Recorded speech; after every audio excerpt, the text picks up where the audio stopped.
اکابری کی حیات سے۔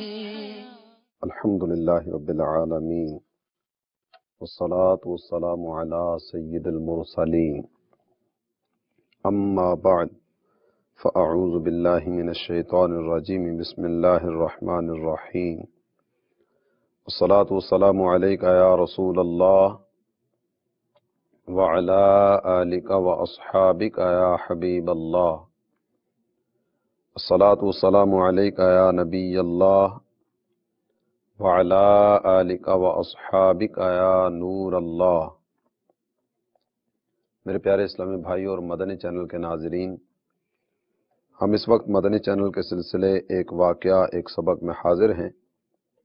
اس مبارک سلسلے میں آیات قرآنیہ، احادیث نبویہ اور کتب متفرقہ میں بیان کردہ واقعات میں سے کسی ایک واقعے کو موضوع سخن بنایا جاتا ہے اور پھر اس سے کچھ نہ کچھ سبق حاصل کرنے کی سعی کی جاتی ہے۔ آئیے سلسلے کی ابتدا میں نبی پاک صلی اللہ تعالی علیہ وآلہ وسلم کی ذات اقدس پر درود پاک پڑھنے کی فضیلت سننے کی سعادت حاصل کریں۔ نبی پاک صلی اللہ تعالی علیہ وآلہ وسلم نے ارشاد فرمایا، زینوا مجالسکم بالصلاۃ علی فإن صلاتکم علی نور لکم یوم القیامہ۔ اپنی مجلسوں کو مجھ پر درود پڑھ کر زینت دو، اس لیے کہ تمہارا مجھ پر درود پڑھنا تمہارے لیے قیامت کے دن نور ہوگا۔ صلو علی الحبیب صلی اللہ تعالی علی محمد وعلی آلہ وصحبہ وبارک وسلم۔ میرے پیارے اسلامی بھائی اور مدنی چینل کے ناظرین، سلسلے کی ابتدا میں کچھ اچھی نیتیں کرنے کی سعادت بھی حاصل کیے لیتے ہیں تاکہ ثواب بھی ملے۔ اللہ عز و جل کی رضا پانے، ثواب کمانے اور اپنی آخرت بنانے کے لیے از ابتدا تا انتہا توجہ کے ساتھ سننے کی سعادت حاصل کروں گا۔ جن کاموں کے کرنے کا کہا جائے گا وہ کروں گا، اور جن کاموں سے منع کیا جائے گا ان سے بچنے کی کوشش کروں گا۔ یہ بھی نیت کر لیجئے، جو سیکھیں گے سب کو سکھاتے چلیں گے، دیے سے دیے کو جلاتے چلیں گے۔ صلو علی الحبیب صلی اللہ تعالی علی محمد وعلی آلہ وصحبہ وبارک وسلم۔ میرے پیارے اسلامی بھائیوں اور مدنی چینل کے ناظرین، عام طور پر ایک جملہ کہا جاتا ہے، لالچ بری بلا ہے۔ حقیقت بھی یہی ہے کہ یہ بہت بری بلا ہے۔ دنیا کی محبت، مال کی محبت، روپے پیسے کی محبت، دراہم و دنانیر کی محبت، یہ وہ محبتیں جو بہت بڑی بڑی آفات و بلیات میں بندے کو دھکیلتی چلی جاتی ہیں۔ آج کا واقعہ جس کو ہم اپنے سلسلے میں موضوع سخن بنائیں گے، اس میں بھی کچھ اسی طرح کی حقیقت سامنے آ رہی ہے۔ حضرت سیدنا جریر علیہ رحمۃ اللہ القدیر، حضرت سیدنا لیث رحمۃ اللہ تعالی علیہ سے روایت کرتے ہیں کہ ایک مرتبہ اللہ کے نبی حضرت سیدنا عیسیٰ علی نبینا وعلیہ الصلاۃ والسلام سفر پر روانہ ہوئے۔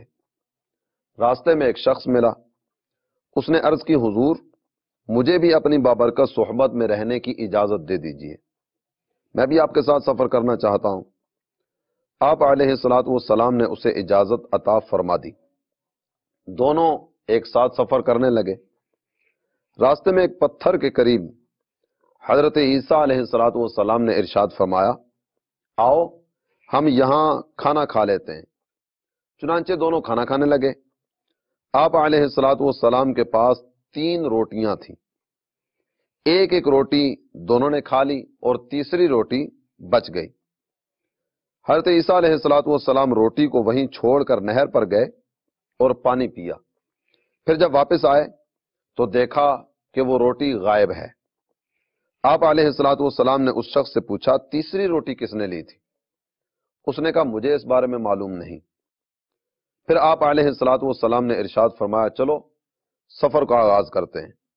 وہ شخص اٹھا اور آپ علیہ الصلاۃ والسلام کے ساتھ چلنے لگا۔ راستے میں ایک ہرنی اپنے 2 خوبصورت بچوں کے ساتھ کھڑی تھی۔ حضرت عیسیٰ علیہ السلام اللہ کے نبی ہیں، اور اللہ تعالیٰ نے اپنے انبیاء کو اختیارات دیے۔ آپ علیہ السلام نے ہرنی کے ایک بچے کو اپنی طرف بلایا تو وہ حکم پاتے ہی فوراً حاضر خدمت ہو گیا۔ آپ علیہ السلام نے اسے ذبح کیا، بھونا، دونوں نے مل کر اس کا گوشت تناول کیا۔ جب یہ گوشت کھا چکے تو آپ علیہ السلام نے اس کی ہڈیاں ایک جگہ جمع کی اور ارشاد فرمایا قم باذن اللہ، یعنی اللہ عز و جل کے حکم سے کھڑا ہو جا۔ یکا یک وہ ہڈیاں آپس میں ملی، دوبارہ ہرنی کا بچہ بن گئی، اور وہ بچہ اپنی ماں کی طرف روانہ ہو گیا۔ اللہ تعالیٰ جل جلالہ کے نبی کے اختیارات اور اللہ کے نبی کا معجزہ آپ نے دیکھا۔ جب یہ معاملہ ہوا تو آپ علیہ السلام نے اس شخص سے فرمایا اے شخص، تجھے اس ذات کی قسم جس نے تجھے میرے ہاتھوں یہ معجزہ دکھایا، تو سچ سچ بتا کہ وہ تیسری روٹی کس نے لی تھی؟ وہ شخص کہنے لگا حضور مجھے اس روٹی کے بارے میں کوئی پتہ نہیں۔ آپ علیہ السلام اس شخص کو لے کر دوبارہ سفر پر روانہ ہو گئے۔ راستے میں ایک دریا آیا، آپ علیہ السلام نے یہاں ایک دوسرا معجزہ دکھایا۔ وہ معجزہ کیا تھا کہ بغیر کشتی کے اور بغیر کسی ظاہری سبب کے آپ نے اس کا ہاتھ پکڑا اور پانی پر اپنے ساتھ لے کر چلنا شروع کر دیا۔ پانی کے اوپر چلتے چلتے دریا سے پار ہو گئے۔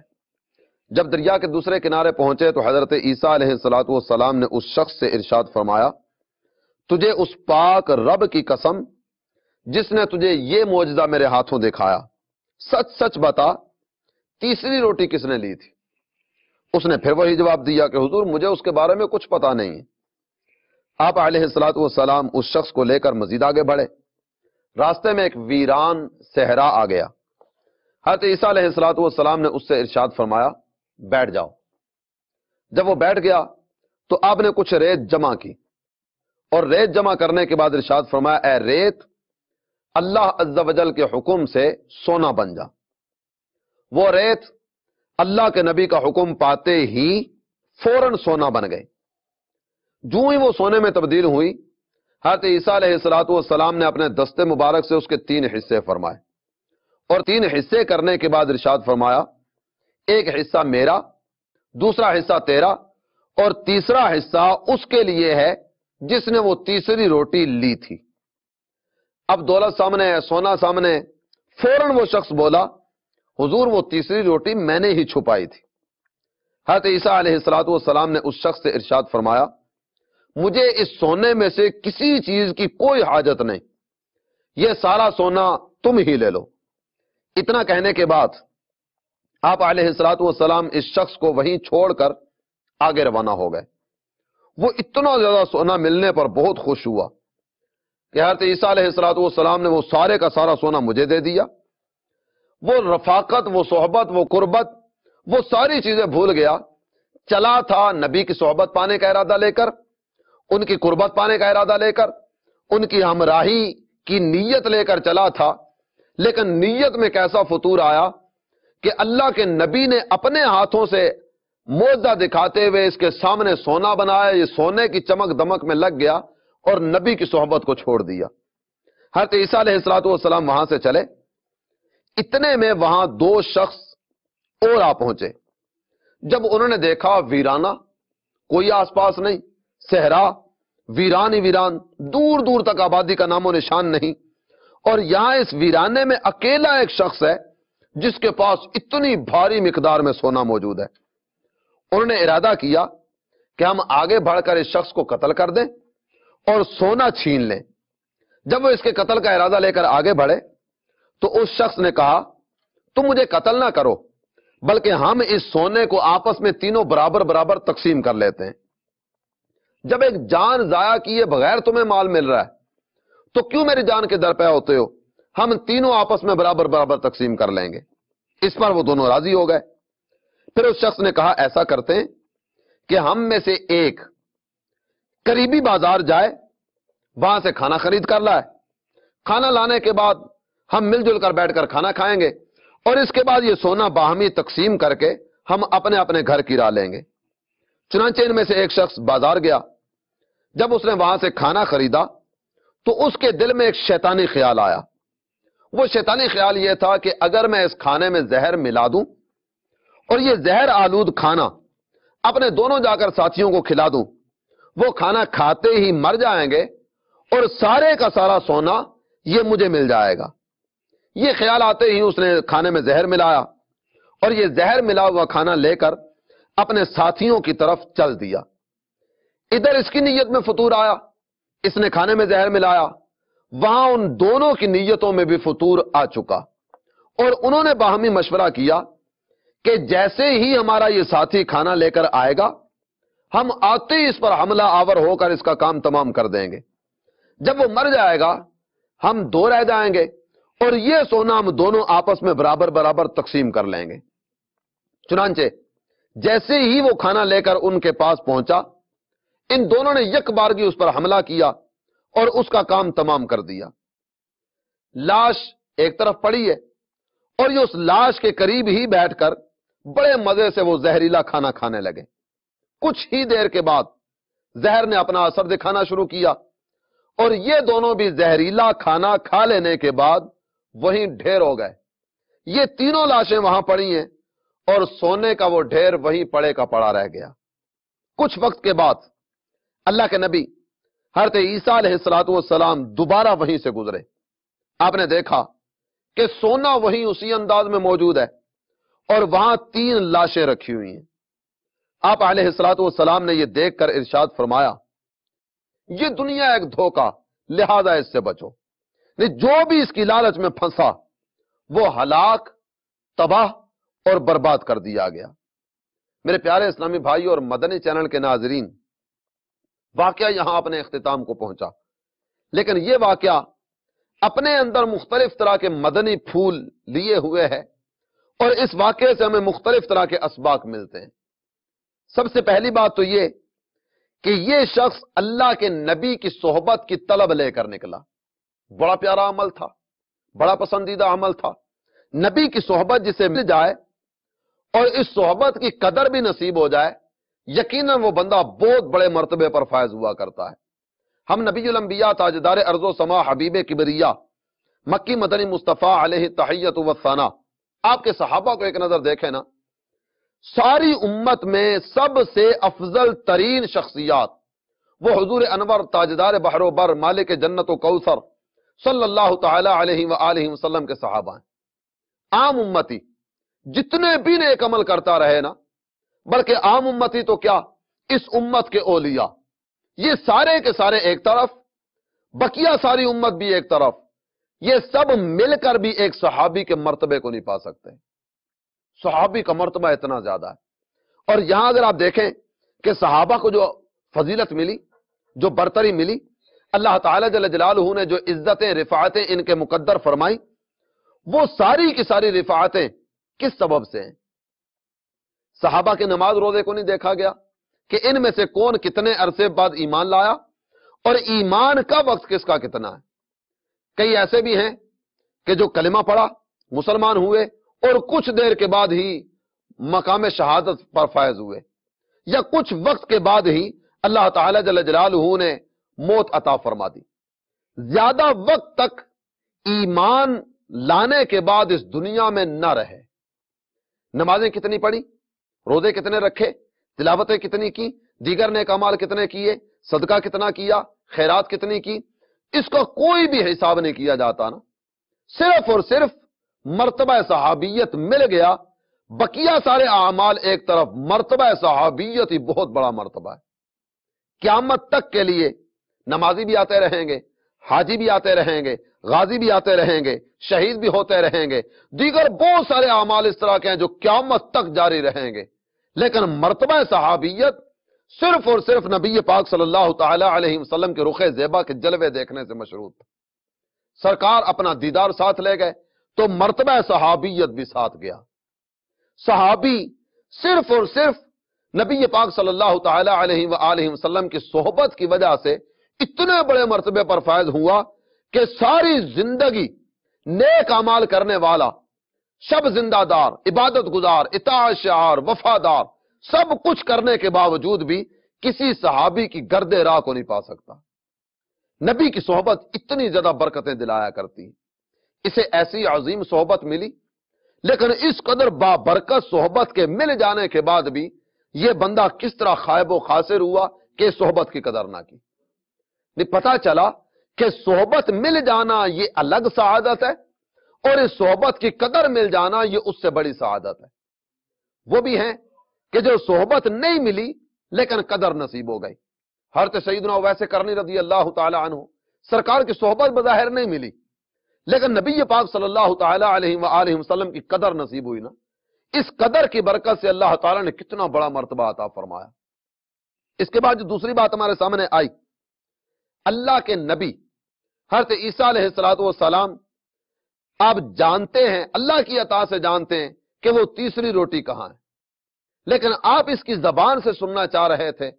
ایک معجزہ دکھایا، دوسرا معجزہ دکھایا، لیکن یہ بندہ اپنی ہٹ درمی، اپنی ضد اور اپنی انانیت پر قائم رہا۔ ضدی آدمی ذلیل و رسوا ہی ہوا کرتا ہے۔ اللہ تعالی ہمیں ایسی ضد سے بچائے جو ضد شریعت سے ٹکرانے والی ہے۔ اللہ تعالیٰ ایسی ضد سے بچائے جو اللہ تعالیٰ اور اس کے پیارے حبیب صلی اللہ تعالی علیہ وآلہ وسلم کی نافرمانی کی طرف لے جانے والی ہے۔ یہ آدمی اپنی اسی ضد پر قائم ہے۔ حضرت عیسیٰ علیہ السلام کے الفاظ قرآن نے ذکر کیے نا، اللہ کے نبی حضرت عیسیٰ علیہ السلام ارشاد فرماتے ہیں وَأُنَبِّئُكُمْ بِمَا تَأْكُلُونَ وَمَا تَدَّخِرُونَ فِي بُيُوتِكُمْ، فرمایا اے لوگو، جو تم گھروں میں کھا کر آتے ہو نا اور جو بچا کر رکھتے ہو، میں تمہیں ان چیزوں کی خبر دیتا ہوں۔ نہیں، اللہ کی عطا سے اللہ کا نبی باخبر ہوا کرتا ہے۔ اللہ تعالیٰ نے وہ علم عطا فرماتا ہے کہ پوشیدہ اسرار بھی ان کے سامنے بالکل آشکار ہو جایا کرتے ہیں، ان کے سامنے کوئی چیز پوشیدہ نہیں رہتی۔ اللہ تعالیٰ جل جلالہ اپنے انبیاء کو وہ مقام و مرتبہ دیتا ہے۔ یہی وجہ ہے بخاری شریف کی حدیث مبارکہ، باقاعدہ سے یہ الگ ایک موضوع ہے، لیکن ایک بات آپ کی خدمت میں عرض کر کے مزید آگے بڑھنا چاہتا ہوں۔ نبی پاک صلی اللہ تعالی علیہ وسلم کے علم شریف پر منافقوں نے اعتراض کیا۔ بخاری کتب احادیث میں سب سے افضل ترین کتاب مانی جاتی ہے نا، اس میں اس حدیث کو ذکر کیا گیا۔ میرے آقا صلی اللہ تعالی علیہ وسلم تشریف فرما ہوئے، اور تشریف فرما ہونے کے بعد سرکار کے لبہ مبارکہ پر جو جملہ آیا وہ کیا؟ میرے آقا ارشاد فرماتے ہیں سلونی عما شئتم، میرے علم پر اعتراض کرنے والوں، تم جو بھی مجھ سے پوچھنا چاہتے ہو نا سوال کرو، میں یہی بیٹھے بیٹھے تمہیں جواب دے کر جاؤں گا۔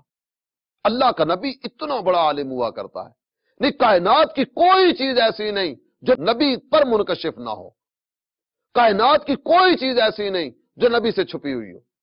اعلی حضرت امام اہل سنت کتنے پیار بھرے انداز میں کہتے ہیں کہ اور کوئی غیب کیا تم سے نہاں ہو بھلا، حضور کون سا غیب آپ سے چھپے گا، اور کوئی غیب کیا تم سے نہاں ہو بھلا، جب نہ خدا ہی چھپا تم پہ کروڑوں درود۔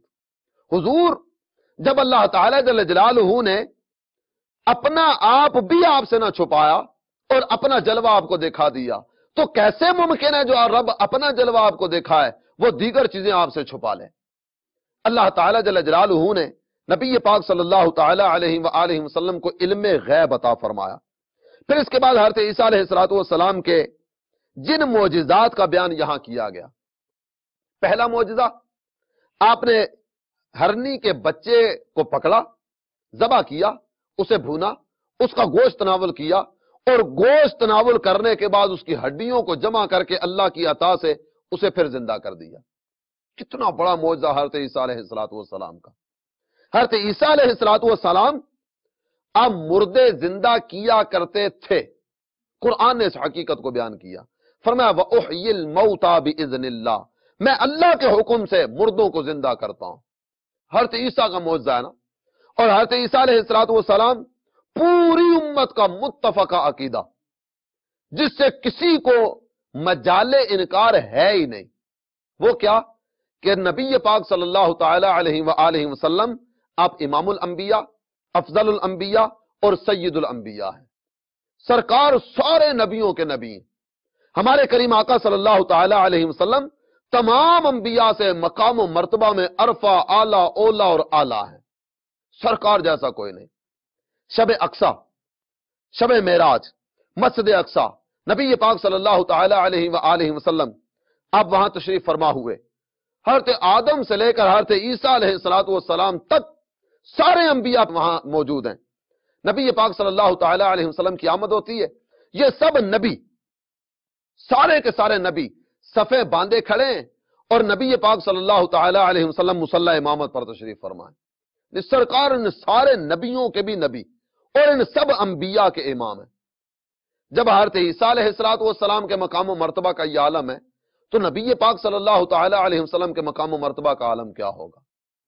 اعلی حضرت امام اہل سنت کہتے ہیں نا، سب سے اولا و اعلی ہمارا نبی، سب سے بالا و اعلی ہمارا نبی، خلق سے اولیاء، اولیاء سے رسول اور رسولوں سے اعلی ہمارا نبی. ساری مخلوقات سے اولیاء افضل، اولیاء سے رسول افضل اور سب رسولوں سے افضل و اعلی ہمارا نبی ہے. خلق سے اولیاء، اولیاء سے رسول اور رسولوں سے اعلی ہمارا نبی. حضرت عیسیٰ علیہ السلام کا پہلا معجزہ بیان ہوا. اس کے بعد دوسرا معجزہ کون سا ہے؟ آپ دریا پر چلتے چلے جا رہے ہیں، دریا پر چلنا. اور اس کے بعد اگلا معجزہ ذکر فرمایا گیا کہ آپ نے ریت کو جمع کیا، اسے حکم ارشاد فرمایا اور وہ ریت آپ کا حکم پاتے ہی سونا ہو گئے. یہ معجزات جو بیان کیے گئے نا، اللہ تعالی جل جلالہ کی عطا سے، نبی پاک صلی اللہ تعالی علیہ وآلہ وسلم کے فیضان نبوت سے یہ مقام و مرتبہ دریا پر چلنا سرکار کی امت کے اولیاء کے حصے میں آیا. حضرت سعد بن ابی وقاص رضی اللہ تعالی عنہ، تاریخ کی کتابیں شاہد ہیں کہ آپ نے اپنے پورے لشکر کو دریا پر گھوڑے دوڑانے کا حکم ارشاد فرمایا. جب یہ دریا سے گھوڑے گزر رہے تھے نا تو پانی اڑنے کے بجائے وہاں سے گرد اڑ رہی تھی. یہ سرکار دو عالم صلی اللہ تعالی علیہ وسلم کی فیضان سے سرکار کی امت کے اولیاء اور سرکار کے صحابہ کو یہ مقام ملا. اور چیزوں کا سونا کر دینا، نبی پاک صلی اللہ تعالی علیہ وآلہ وسلم کا واضح ارشاد، صحیح حدیث مبارکہ. میرے آقا ارشاد فرماتے ہیں لو شئت لسارت معی جبال الذهب، فرمایا اگر میں چاہوں نا تو یہ مکے کے پہاڑ سونا بن کر میرے ساتھ چلیں، میرے ایک اشارے پر یہ مکے کے پہاڑ سونا بن جائیں. سرکار نے تو اتنا کہا نا، صرف اتنا کہا اگر میں چاہوں تو یہ سونا بن جائیں. سرکار کی زبان پر لو شیتو کے کلمات آئے. آج بھی جا کر دیکھیے عرب کی زمین سے آج بھی آپ کو سونا نکلتا نظر آئے گا. سرکار نے بھی حکم ارشاد نہیں فرمایا، صرف ایک دل میں خیال آیا نا، اس دل میں پیدا ہونے والے خیال پر اللہ نے عرب کی زمین میں سونا بنا دیا. نبی پاک صلی اللہ تعالی علیہ وسلم کا مقام و مرتبہ. اور اس کے بعد جو اگلی بات ہمارے سامنے آئی، جو بالکل کھلی اور روشن حقیقت، وہ کیا کہ اتنا کچھ دیکھنے کے باوجود انکار کرنے والا اب سونے کی لالچ میں آ کر کہتا ہے وہ تیسری روٹی میں نے چھپائی تھی، وہ تیسری روٹی میرے پاس، وہ میں چھپا چکا. اور بعد میں نتیجہ کیا نکلا؟ خود بھی مارا گیا اور اس سونے کی لالچ میں آنے والے دیگر دو افراد وہ بھی مارے گئے. میرے پیارے اسلامی بھائی اور مدنی چینل کے ناظرین، یقیناً یہ دنیا ایک دھوکے کے سوا کچھ بھی نہیں. مال کی محبت میں، دولت کی محبت میں، روپے پیسے کی محبت میں اور دنیاوی چیزوں کی چاہت میں رشتہ داریاں، قرابت داریاں، تعلق داریاں، یہ ساری چیزیں ایک طرف رکھ دی جاتی ہیں. یہاں تک کہ ایک ہی چھت کے نیچے رہنے والوں کے دل ایک نہیں، ایک باپ دادا کی اولاد لیکن آپس میں اٹھنا بیٹھنا نہیں، آپس میں بول چال نہیں، ساری چیزیں ایک طرف کر دی گئی صرف اور صرف روپے پیسے اور دولت کی محبت میں. یاد رکھیے دنیا ایک مردار کی طرح ہے جس کے بارے میں ارشاد فرمایا گیا الدنیا جیفۃ طالبھا کلاب، یہ دنیا مردار ہے اور اس دنیا کے طالب اور اس کو چاہنے والے یہ کتے ہیں. جبکہ ہونا یہ چاہیے تھا کہ یہ دنیا جس مقصد کے لیے ہم یہاں آئے اس مقصد کی طرف متوجہ رہتے ہوئے آگے آگے اور آگے بڑھتے چلے جائیں.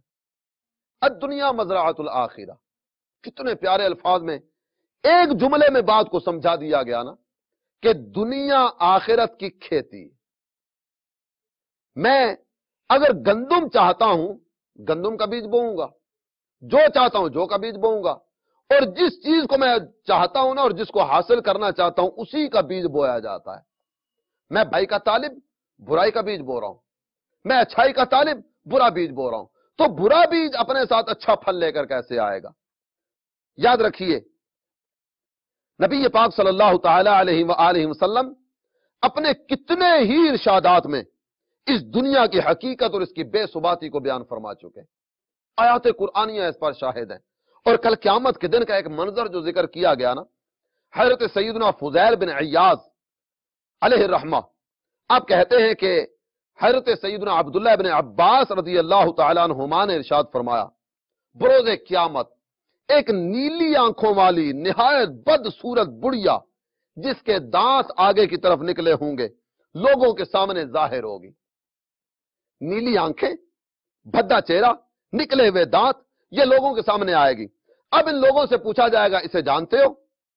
لوگ کہیں گے ہم اس کی پہچان سے اللہ عز و جل کی پناہ چاہتے ہیں، ہم میں سے کوئی اسے نہیں پہچانتا۔ کہا جائے گا یہ وہی دنیا ہے جس پر تم فخر کیا کرتے تھے، یہ وہی ہے جس کی وجہ سے تم قطع تعلق کیا کرتے تھے، اور یہ وہی ہے کہ جس کی وجہ سے تم رشتہ داریاں کاٹا کرتے تھے، اسی کی وجہ سے ایک دوسرے سے حسد کیا جاتا تھا، اسی کی وجہ سے تم دشمنی کی طرف بڑھتے تھے، اور یہی وہ دنیا ہے جس کی وجہ سے تم سارے رشتے ناتے تعلقات سب سے یکسر غافل ہو کر اس کے پیچھے مٹھی بند کر کے دھوڑے چلے جا رہے تھے۔ پھر اس بڑھیا نما دنیا کو جہنم میں ڈال دیا جائے گا۔ وہ پکارے گی اے میرے پروردگار، میری پیروی کرنے والے اور میری جماعت والے کہاں ہیں؟ اللہ عز و جل ارشاد فرمائے گا ان کو بھی اس کے ساتھ کر دو۔ جو اس کے طالب تھے نا، اس کے چاہنے والے، اس کے لیے سب کچھ چھوڑ چھاڑ کر مٹھی بند کر کے اس کے پیچھے دوڑنے والے، فرمایا جائے گا انہیں بھی اس کے ساتھ کر دو۔ اللہ عز و جل ہمیں دنیا کی محبت سے بچائے، آخرت کی فکر عطا فرمائے۔ حضرت سیدنا علی خواص رحمت اللہ تعالی علیہ فرماتے ہیں دنیا ابلیس لعین یعنی شیطان لعنتی کی بیٹی ہے، اور اس یعنی دنیا سے محبت کرنے والا ہر شخص اس یعنی ابلیس کی بیٹی کا خامد ہے۔ جس کو ابلیس پھانسنا چاہتا ہے نا تو اپنی بیٹی کو اس کی طرف بڑھاتا ہے۔ ایسا پلید آدمی اپنی بیٹی اس کی طرف بڑھاتا ہے، اس کے ذریعے اپنا دام تزویر اس پر پھینک دیتا ہے، نہیں اپنا جال اس پر ڈالتا ہے۔ اللہ تعالی ہمیں شیطان کے مکر و فریب سے بچائے، دنیا کی محبت ہمارے دل سے نکال دے، اور اللہ کرے کہ ہم دنیا اور دنیا کی محبت سے اپنے دل کو پاک صاف کر کے نور تقوی سے اس کو منور کرنے کا سامان کریں، نور قرآن سے اس کو منور کرنے کا سامان کریں۔ سمجھانے والے کتنے پیارے انداز میں ہمیں سمجھاتے ہیں کہ حسن گلشن میں سراسر ہے فریب ہے دوستو، دیکھنا ہے حسن تو دیکھو عرب کے ریگزار۔ نہیں، حسن دیکھنا چاہتے ہو نا، مدینے کو دیکھو۔ حسن دیکھنا چاہتے ہو، مکے کو دیکھو، اور مکہ و مدینہ کے حسن میں ایسے گم ہو جاؤ کہ تمہیں دنیا کی ہوش ہی نہ رہے، بڑھتے چلے جاؤ، بڑھتے چلے جاؤ، اللہ عز و جل اور اس کے پیارے حبیب صلی اللہ تعالی علیہ وسلم کی بارگاہ کی طرف بڑھتے چلے جاؤ۔ اللہ تعالی ہم سب کو عمل کی توفیق عطا فرمائے، اور اللہ کرے کہ ہمیں دین کی محبت ملے، احکامات و تعلیمات الہیہ پر عمل کی محبت نصیب ہو، نبی پاک صلی اللہ تعالی علیہ وآلہ وسلم کی سنت کا فیضان نصیب ہو، اور اتباع سنن نبوی یہ ہمارا مقدر بنے۔ الحمدللہ دعوت اسلامی ہمیں یہی ذہن دیتی ہے کہ آؤ دنیا میں رہتے ہوئے دین کی طرف بڑھتے چلے جائیں۔ مفتی اعظم ہند مولانا مصطفیٰ رضا خان رحمۃ اللہ علیہ آپ ارشاد فرماتے ہیں دنیا رہے یا بگڑے، دنیا رہے یا جائے، تو دین بنا پیارے، دنیا کا ہے کیا کرنا۔ اللہ عز و جل کی بارگاہ میں دعا ہے کہ ہم سب کو اپنا اور اپنے پیارے حبیب صلی اللہ تعالی علیہ وسلم کا اطاعت شعار بندہ بنائے، آمین بجاہ النبی الامین صلی اللہ تعالی علیہ وآلہ وسلم۔ ملتا ہے در سے آخرت ان